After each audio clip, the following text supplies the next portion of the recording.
ఏపీలో election code అనేది అమలులో ఉన్నంత వరకు అంటే ఏప్రిల్, మే, జూన్ నెలలకు సంబంధించి పెన్షన్ పంపిణీ అనేది వాలంటీర్ల ద్వారా ఇవ్వకూడదన్న ఎలక్షన్ కమిషన్ యొక్క ఆదేశాలతో ఈ 3 నెలలకు సంబంధించి పెన్షన్ పంపిణీ అనేది సచివాలయ సిబ్బంది ద్వారా అయితే చేపట్టనున్నారు.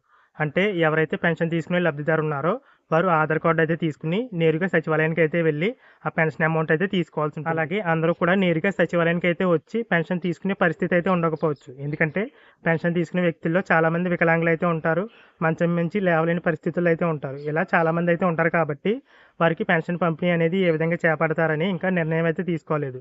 నేరుగా సచివాలయ సిబ్బంది వారికి ఇంటి వద్దకు వచ్చి పెన్షన్ ఇస్తారా, లేదంటే వేరే ఏర్పాట్లు ఏమైనా చేస్తారనేసి అయితే ఇంకా ఎలాంటి నిర్ణయం అయితే రాలేదు. ఇక ఏప్రిల్ నెలకు సంబంధించి మాత్రం పెన్షన్ పంపిణీ అనేది 3వ తేదీ నుంచి అయితే చేపట్టనున్నారు.